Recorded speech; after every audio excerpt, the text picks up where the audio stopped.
Hello everyone and welcome back to my YouTube channel Amit Gupta classes once again and I hope you are enjoying yourself। और आज सभी student जिनका आज maths का paper था class 10th के सभी CBSE स्टूडेंट्स, आज उनका मैथ्स का पेपर था। कुछ बच्चों ने स्टैंडर्ड लिया होगा, कुछ बच्चों ने बेसिक लिया होगा। हालांकि ये दोनों पेपर्स आज कंप्लीट हो गए हैं, आप लोगों ने पेपर दे के आए होंगे, ठीक है, और आपका पेपर अच्छा भी गया होगा ऐसा मैं मानता हूँ, ठीक है। और आज हम डिस्कस करने वाले हैं इन सभी पेपर्स को। तो कुछ पेपर्स मुझे स्टूडेंट्स के द्वारा प्रोवाइड हुए हैं जिसमें कुछ स्टैंडर्ड के हैं, ठीक है। स्टैंडर्ड सेट 1 है, स्टैंडर्ड आपका सेट 2 है, स्टैंडर्ड आपका सेट 3 भी हमारे पास है, ऐसे बेसिक है और बेसिक सेट 2 है। दोनों हमारे इतने सारे सेट्स हैं और भी ऐसे पेपर हमको मिलेंगे।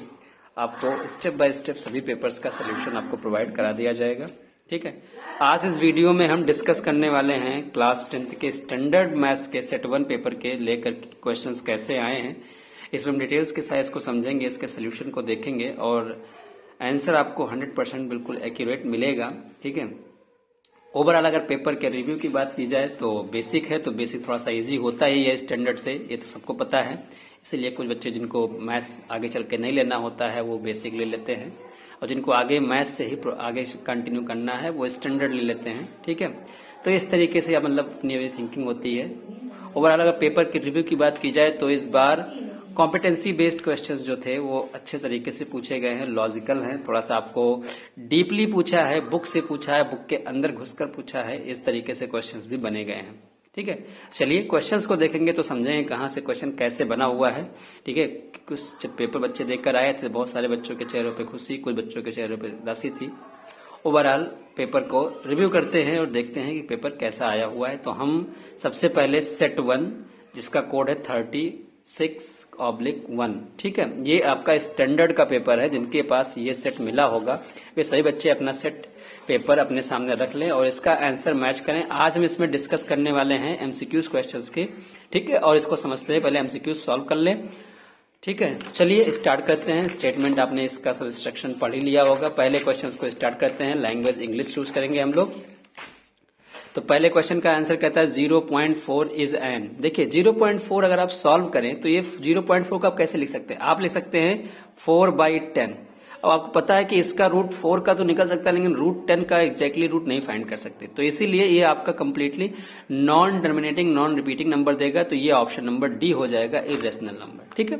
Is that clear? मूव करते हैं क्वेश्चन नंबर 2 पे।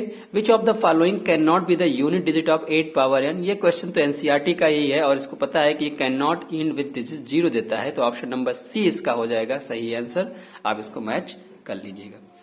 नेक्स्ट क्वेश्चन पे फॉरवर्ड करते हैं। तो अब क्वेश्चन नंबर 3 कहता है which of the following quadratic equations has real and equal roots, ठीक है। We know that any quadratic equations has real and equal roots, then we know that b square minus 4ac equal to 0, that's mean d is equal to 0, you can say that, ठीक है। तो इस options में अगर हम check करें सभी questions को सॉल्व करने पे इक्वेशन ऑप्शन नंबर 1 का जो इक्वेशन होगा इसको सॉल्व करोगे तो यहां से सॉल्व करने पे मिल जाएगा x का square plus 1 plus 2x a plus b के होल स्क्वायर पे ओपन कर दीजिए और 2x प्लस 1, 2x से 2x कैंसिल, 1 से 1 कैंसिल, x स्क्वायर की वैल्यू आ गई 0 तो x की वैल्यू आ गई 0। तो अब इसका x स्क्वायर प्लस माइनस 0 लिखो या 0,0 लिखो, आंसर सेम देगा। इक्वल रूट्स भी मिल रहा है और रियल भी है, ठीक है।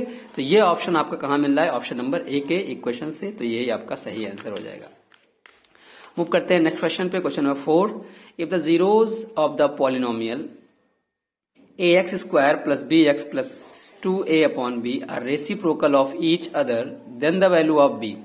अब हमें b की वैल्यू पूछा है तो इसको कैसे सॉल्व करेंगे? तो इस क्वेश्चन में आप क्या करोगे, इसका एक रूट अल्फा मान लीजिए, दूसरा रूट बीटा जो है वो उसको 1 अपॉन अल्फा मान लीजिए और इसको लगा दीजिए प्रोडक्ट ऑफ रूट्स। तो alpha into 1 upon alpha is equal to C by A होता है। सी की वैल्यू है 2a/b और a की वैल्यू है आपका a। तो यहाँ a से a कैंसिल हो जाएगा तो ये आपका ये भी कैंसिल हो जाएगा। 1 इज इक्वल टू 2/b तो b बन जाए b की वैल्यू कितनी आ गई 2। तो इसका राइट आंसर क्या होगा? ऑप्शन नंबर 4 a 2 आंसर हो जाएगा, ठीक है। 5th क्वेश्चन पे आते हैं। पूछा है the distance of the point A -3, from x axis. अब आपको पता है कि एक्स एक्सिस से जो दूर डिस्टेंस होता है वो ऑर्डिनेट के पॉइंट्स होते हैं, तो इसमें ऑर्डिनेट्स क्या है -4, लेकिन यहाँ पूछा क्या है डिस्टेंस। और डिस्टेंस आप जानते हो कि डिस्टेंस नेगेटिव नहीं होता है, वो सिर्फ यूनिट को रिप्रेजेंट करता है, और नेगेटिव जो साइन होता है वो डायरेक्शन बताता है कि वो नेगेटिव डायरेक्शन में होगा या डाउनवर्ड होगा। ठीक है, तो इस तरीके से होगा। तो आपका ऑप्शन नंबर बी जो होगा वो 4 यूनिट डिस्टेंस आपका जो होगा वो एक्स एक्सिस से दूर होगा। ठीक है, तो यही ऑप्शन नंबर 20 का राइट आंसर है। 6 को the adjoining figure P Q parallel X Y parallel B C, A P is equal to इतना, बी सी पी की एक्स दिया है, बी एक्स दिया है, क्यू वाई दिया है। We have to find A Q plus C Y. तो A Q find करना है तो पहले आप इसका रेशियो निकाल लीजिए ए क्यू के लिए। तो आपको पता है कि A P upon P x निकालेंगे और ए क्यू अपॉन क्यू वाई निकालेंगे। सब वैल्यूज गिवन है। ए पी की वैल्यू गिवन है 2, पी एक्स की वैल्यू गिवन है आपका 1.5, ए क्यू की वैल्यू गिवन नहीं है, ए क्यू ऐसे रहने देते हैं। क्यू वाई की वैल्यू गिवन है 0.75। सॉल्व करेंगे इसको तो यह हो जाएगा आपका 1.5 cross multiply 1.5 is equal to A Q. तो ए क्यू की वैल्यू आ गई 1।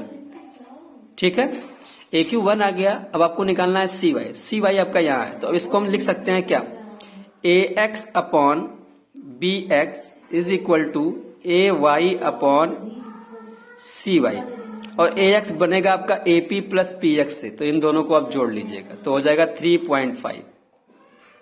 ठीक है, थोड़ा सा यहाँ पर लॉजिक है, आपको यहाँ दिमाग लगाना है कैसे आपको इसका रेशियो लेना है कि आपका सही आंसर हो जाए। ठीक है, तो इसलिए इसको ध्यान में रखिएगा। सी वाई बन रहा है तो सी वाई के साथ में आप ए क्यू नहीं ले सकते, आप या तो ले सकते हैं ए क्यू अपॉन क्यू सी, और जब सी वाई लेना होगा तो आपको ए वाई अपॉन सी वाई लेना पड़ेगा। तो इस चीज को ध्यान में रखना है। ठीक है, यहीं पे बच्चों ने गलती की होगी, अगर नहीं की होगी तो बिल्कुल राइट आंसर आ जाएगा इससे। ठीक है, बी एक्स की वैल्यू दे रखी है 4, ये रख दिया, और ये ए वाई की वैल्यू यहाँ जुड़ जाएगा ए क्यू प्लस क्यू आई। तो ए क्यू आपका दे रखा है 1 और क्यू आई है 0.1575, तो हो जाएगा 1.75 अपॉन सी वाई। तो सी वाई यहां से आ जाएगा क्रॉस मल्टीप्लाई करने पे 7 अपॉन 3.5 दैट्स मीन 2। ठीक है, सी वाई 2 आ गया, ए क्यू 1 आ गया, दोनों को ऐड कर देंगे तो आंसर कितना आ जाएगा 3 सेंटीमीटर, जो कि ऑप्शन नंबर सी में दिख रहा है। ठीक है, नेक्स्ट क्वेश्चन पे मूव करते हैं। इसलिए आपको सोल्यूशन समझा दे रहे हैं ताकि आपको बाद में प्रॉब्लम ना हो और अपना आंसर आप मैच कर लें। ठीक है, कुछ बच्चों को लगता है कि क्वेश्चन केवल आपका ऑप्शंस कैसे क्लियर हो जाएगा, कैसे सही है, इसका ऑथेंटिक सोल्यूशन चाहिए, तो ऑथेंटिक सोल्यूशन भी आपको साथ में प्रोवाइड करा रहे हैं। आपका सारा जो प्रॉब्लम है, जो आपकी चीजें हैं, मतलब जो समझ में नहीं आ रहा है, आपको लगता है कि कोई डाउट है, तो वो डाउट ही क्लियर हो जाएगा।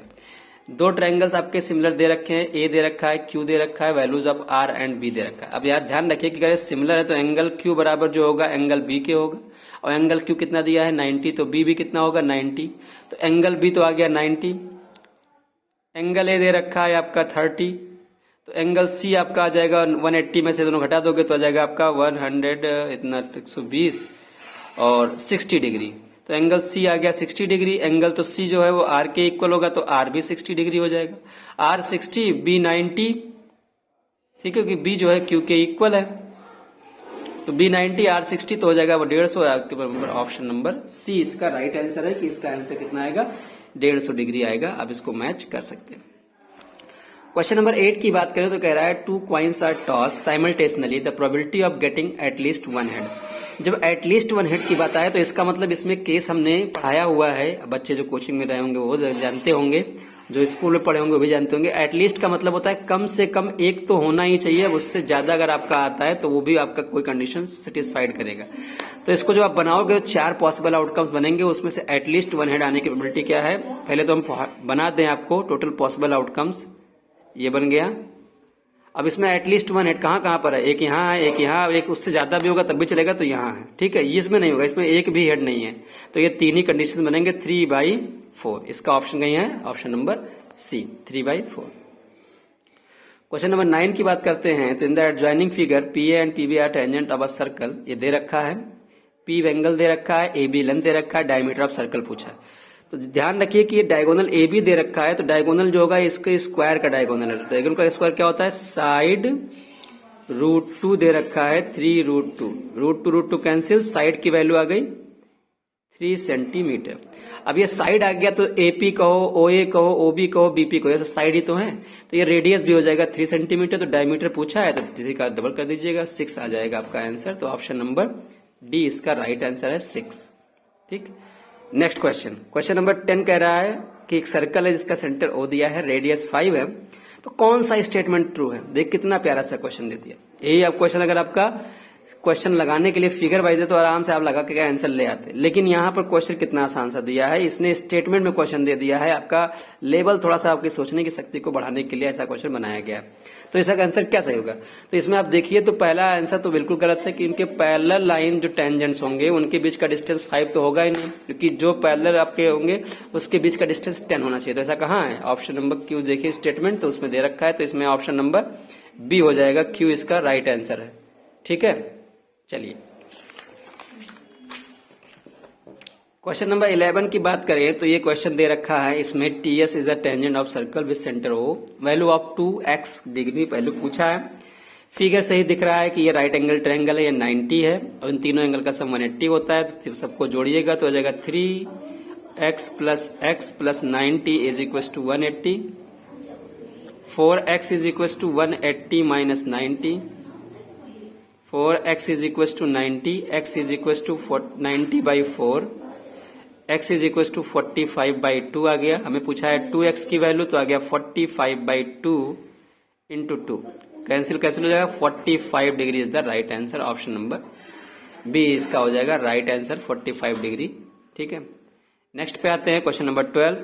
तो जब इसको सॉल्व करना होगा बच्चों तो इसको मैंने पूरा तरीके से सॉल्व किया है, सिर्फ आप y इधर ले आइएगा और x इधर ले जाइएगा, x y की तरफ इधर ले जाएगा x की तरफ, तो x अपॉन y हो जाएगा और ये पूरा इधर आ जाएगा। तो सॉल्व जब करोगे तो इसका टोटल रेशियो आएगा 2:1, जो कि आपका क्वेश्चन नंबर ऑप्शन सी सही लग रहा है। इसमें आप इसको टिक कर लीजिएगा, केवल वैल्यू ही पुट करनी है, आप इसको रख के देख लीजिएगा, बहुत आसान सा है ये। मैंने देखिए पूरा डिटेल्स में रख करके वैल्यू निकाला भी है, सॉल्व किया है, इसको दिखा करके 2:1 लेकर आया है। तो ये सिंपल सा फॉर्मूला, ये देखिए x अपॉन वाई करके इसको सॉल्व भी किया है। तो इस तरीके से इसको सॉल्व कर लीजिएगा, ओरली क्वेश्चन था, ज्यादा टफ नहीं है, तो इसको आप देख सकते हैं। नेक्स्ट है, a peacock sitting on the top of the tree, height 10 metre, observe by snake moving on the ground. एक फिगर बनाते हैं रफली। ठीक है, ये 10 मीटर हाइट का एक ट्री है, यहाँ कोई स्नैक मूव कर रहा है ग्राउंड पे, तो इसका जो फुट से डिस्टेंस है वो दे रखा है 10√3। इसका पूछा है कि पिकॉक की आईज से इस स्नैक का एंगल ऑफ डिप्रेशन क्या है, तो ये एंगल पूछा है। तो ये तब आएगा जब ये आ जाए, तो ये आप निकाल लो थीटा। तो tan थीटा निकालने के लिए फॉर्मूला क्या होगा, परपेंडिकुलर अपॉन बेस। यहां से आप इसको सॉल्व करेंगे, टेन कैंसिल हो जाएगा, 1/√3।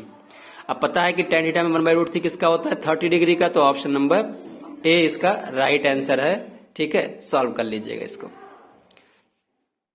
क्वेश्चन नंबर 14 की बात करें, if a cone greatest possible volume is hollowed out from a solid wooden cylinder, then the ratio of the volume of remaining wood and to the volume of the hollowed cone. ठीक है, यानी एक solid wooden cylinder है, उसमें से एक कोन काट के इस प्रकार निकाला गया है, तो उसका पूछा है कि रेशियो बताइए कि वॉल्यूम ऑफ रिमेनिंग वुड, उस वुडन सिलेंडर में कितना वुड रिमेनिंग बचा, टू द रेशियो पूछा है वॉल्यूम ऑफ द कोन। तो फॉर्मूला लगाए सीधे, वॉल्यूम ऑफ रिमेनिंग वुड हो जाए कितना बचा आपका, तो यह होता है पाई आर स्क्वायर, पहले तो पूरा सिलेंडर था, उसमें से क्या निकाला गया है 1/3 पाई आर स्क्वायर एच, और इसका रेशियो पूछा है किससे, वॉल्यूम ऑफ होलोड आउट यानी इसका कोन का, तो 1/3 पाई आर स्क्वायर एच से सॉल्व करेंगे तो हो जाएगा 2 pi R square H upon 1/3 pi R square H. ठीक है, इसको सॉल्व करना है रेशियो में रिमेनिंग वुड, तो यह आ जाएगा आपका 2/3 पाई आर स्क्वायर एच। अच्छा 5/3 भी है यहाँ पर, ध्यान रखिएगा। तो ये आपका आ जाएगा पाई आर स्क्वायर से कैंसिल हो जाएगा, 2/3 इंटू 3/1 कर देंगे, ये कैंसिल हो जाएगा, 2:1 is the right answer, option number C इसका राइट आंसर हो जाएगा, देख लीजिएगा आप लोग। ठीक है, नेक्स्ट क्वेश्चन पे आते हैं, क्वेश्चन नंबर 15 देखते हैं। कह रहा है if the mode of the observation is 10, sum of the mean and median is 25, find the mean and median of the respectively.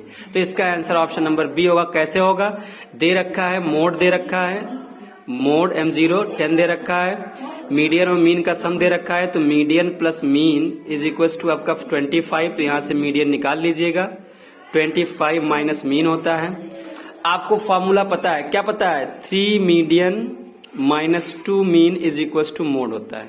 ठीक है, वैल्यू पुट कर देंगे यहाँ मीडियन की जगह पे, इस फॉर्म को वैल्यू को, तो यहाँ सॉल्व करेंगे तो आ जाएगा, ये सॉल्व करेंगे तो आपका यहाँ मीडियन रखोगे तो इसका मल्टीप्लाई करोगे 75 इसका इससे करोगे तो -3 मीन, फिर -2 मीन इज इक्वल टू 10, तो आ जाएगा -5 मीन इज इक्वल टू, इधर घटेगा तो आपका जाएगा -65, तो मीन इज इक्वल टू आ गया आपका 13, मीन 13 आ गया। जाहिर सी बात है इसमें घटा दोगे तो आपका 12 आ जाएगा मीडियन, तो मीडियन आ गया 12, मीन आ जाएगा 13। पूछा क्या था, मीन एंड मीडियन, तो 13 and 12 is the right answer, option number B is correct. इसको आप इंपेरिकल फार्मूला से सॉल्व कर सकते हैं। ठीक है, नेक्स्ट क्वेश्चन आते हैं, क्वेश्चन नंबर 16 देखते हैं। The maximum number of the students obtain 52 marks out of 80, then find. ठीक है, तो क्या सही है इसमें, ये क्या रिप्रेजेंट कर रहा है, ये बच्चों आपका मोड रिप्रेजेंट कर रहा है, तो इसका राइट आंसर होगा ऑप्शन नंबर सी। हाईएस्ट की जब बात करें, मैक्सिमम की बात करें, तो ये मोड को रिप्रेजेंट करता है। ग्रुप डेटा से याद रखिएगा ये सब चीजें। ठीक है, चलिए नेक्स्ट आते हैं, question number 17, the system of the equation this and this has. तो ये कैसा होगा, तो इसको सॉल्व करो तो आपको दो सोल्यूशंस मिलेंगे, यूनिक व्यू मिलेंगे। ठीक है, दो सोल्यूशन नहीं, यूनिक सोल्यूशन मिलेंगे, एक्स की वैल्यू मिलेगी, वाई की वैल्यू मिलेगी। तो इसका option number A, linear pair of linear equation in two variable में आपको यूनिक सोल्यूशन मिलता है, या नो सोल्यूशन, या आपका इनफाइनेटली में सोल्यूशन, टू सोल्यूशन नहीं मिलते। ठीक है, तो ये ऑप्शन आपका सही है, option number A is correct. 15 में in a right triangle ABC, right angle triangle at A, sine B दे रखा है 1/4 the value of sec B. सीधे राइट एंगल ट्रायंगल बनाइए, वैल्यू पुट कीजिए, वैल्यू पुट करने के बाद बेस आ जाएगा √15। आपको सेक निकालना है, पता है कि हाइपोटेनस अपॉन बेस होता है 4/√15 इज द राइट आंसर। ठीक है, रेशियोज अगर याद है तो कितना आसान सा क्वेश्चन है, और अगर आपको पढ़ाई नहीं की हो, फॉर्मूला नहीं याद है, तो आपका जान लीजिए पेपर टफ होने वाला था, आपको टाइम टेकिंग लगा हुआ, सॉल्व करने में घंटे लग गए होंगे। ठीक है, और इसीलिए कहते हैं कि पढ़ाई हमेशा पेपर से पहले, 1 महीने पहले आपको अच्छे से रिवीजन कर लेना चाहिए। इस बार पेपर का लेवल जो है वो लग तो रहा है कि इजी है, लेकिन इजी के साथ साथ ऐसा लग रहा है कि इसे बहुत टफ था, लेकिन इजी ही पेपर है, क्योंकि अगर आप फॉर्मूला लर्न किए होंगे तो आसानी सारे क्वेश्चन कर ले गए होंगे। ठीक है, नेक्स्ट क्वेश्चन, एसएसएन रीजन में आते हैं। For any 2 prime numbers P and Q, HCF is 1 and LCM is P plus Q। HCF तो सही है, लेकिन LCM गलत है, P plus Q नहीं होता है, PQ होता है, तो ये एसएसएन गलत हो गया। रीजन फॉर एनी 2 रीजंस, ये आपका तो फॉर्मूला, ये रीजन ट्रू है, एसएसएन फॉल्स है, तो ऐसा ऑप्शन नंबर डी होगा, बिल्कुल राइट आंसर 19 का। 20 की बात करें, in the experiment of the dice आपका दिया गया है, E1 एक A2 आपका इवेंट है, getting a number less than 2, तो इसमें 1 और 2 आएगा, तो 1/2 पॉसिबल आउटकम्स 2 हो गए, फेवरेबल 2 हो गए, टोटल पॉसिबल आउटकम बनेंगे 6, तो 2/6 का मतलब हो गया 1/3। यहाँ देखते हैं E2 इवेंट्स के लिए ग्रेटर देन 3 लेना है, तो आपका हो जाएगा 4, 5, 6 यानी 3/6 यानी 1/2। कहा ये दोनों कॉम्प्लीमेंट्री इवेंट हैं, जोड़ के देख लेते हैं। 1/3 प्लस 1/2 अगर जोड़ने पे 1 आ जाए तो हम कहेंगे कि ये कॉम्प्लीमेंट्री इवेंट्स हैं, लेकिन ऐसा पॉसिबल नहीं है, ये 5/6 देगा, जो कि ये गलत है, तो ये असर्शन तो हो गया गलत। बाकी आपका रीजन जो है ट्रू है, E और F दो कॉम्प्लीमेंट्री इवेंट्स हो तो इनका happened event plus complementary events का सम 1 होता है, तो ये सही है, ये गलत है, तो इसमें भी ऑप्शन नंबर डी ही होगा। ठीक है, तो इस तरीके से आपके 20 क्वेश्चन जो एमसीक्यूज के सेट 1 में थे, इसको हम आपको सारे सोल्यूशन डिटेल्स के साथ प्रोवाइड कर दिए हैं विद रीजन। फिर भी आपको लगता है कोई भी प्रॉब्लम इस क्वेश्चंस में 1 से लेकर 20 तक कोई आई है, या कोई प्रॉब्लम नहीं समझ में आया है, तो मुझे आप कमेंट के थ्रू बताइएगा, उसको प्रोवाइड कर दिया जाएगा। और अगर आपको इस पेपर का नेक्स्ट सोल्यूशन भी सेक्शन बी, सेक्शन सी, ये सब के सोल्यूशंस बी, ई, डी जो भी हैं, उनका अगर सोल्यूशन आपको चाहिए, नीड है, आपको जरूरत है कि नहीं इसका भी प्रोवाइड कराया जाए, इसका भी अपलोड किया जाए, तो बिल्कुल आप मुझे कमेंट के थ्रू बताइएगा, मैं इसका भी वीडियो बना करके आपको अपलोड कर दूंगा। लेकिन कुछ बच्चों को क्या होता है, वो क्वेश्चंस वीडियोस जब लंबे बाद देखना पसंद नहीं करते हैं, तो आप मुझे कमेंट के थ्रू बताइए कैसे क्या करना है। ठीक है, अगर नीड होगी तो मुझे बताइएगा, हम उसको भी प्रोवाइड आपको करा देंगे, आप उसका आंसर भी अपने स्टेप बाय स्टेप मैच कर सकते हैं। तो ये 20 क्वेश्चन हैं, आई होप आपने 20 आउट ऑफ 20 बिल्कुल राइट किए होंगे। जितना भी आपका सही है, ईमानदारी के साथ मुझे कमेंट के थ्रू बताइएगा, कोई डरने की बात नहीं है। पेपर है, पेपर में आपका क्वेश्चंस कभी लगते हैं, कभी नहीं लगते हैं, कुछ छूट जाते हैं, तो उसमें घबराने की बात नहीं है। ठीक है, बस ये कोशिश करें कि आपने 100% दिया है, सेटिस्फाइड है, तो आपका पेपर अच्छा नंबर ही देगा, उसमें कोई बड़ी वाली बात नहीं है। ठीक है, तो ये सेट 1 का स्टैंडर्ड कर्व मैंने आपको प्रोवाइड करा दिया है। अब जो नेक्स्ट वीडियो बनेगा वो सेट 2 पेपर का स्टैंडर्ड का होगा, तो जिन बच्चे ने सेट 2 पेपर पाया होगा उनके लिए भी नेक्स्ट वीडियो जाने वाला है। तो सेट 1 के जितने बच्चे हैं स्टैंडर्ड लिए हुए हैं सीबीएसई बोर्ड के क्लास 10th के, वो सभी बच्चे अपना ये पेपर मैच कर लें। और अगर वीडियो अच्छा लगा है, आपके लिए मटेरियल सेटिस्फाइड है, यूजफुल है और काफी अच्छा है, ठीक ठाक लगा है, तो आप प्लीज इस चैनल को इसलिए फॉरवर्ड करें ताकि आप अन्य बच्चे भी इस पे जुड़ें और इस वीडियो को ले सके और अपना आंसर मैच कर सके और उनको भी इस बेनिफिट मिल सके। ठीक है, सपोर्ट अपने दोस्तों का जरूर करें और आप ऐसे ही पढ़ते रहें, अच्छे नंबर लाएं, ऐसी मैं उम्मीद करता हूं। Best of luck, have a nice day, thank you.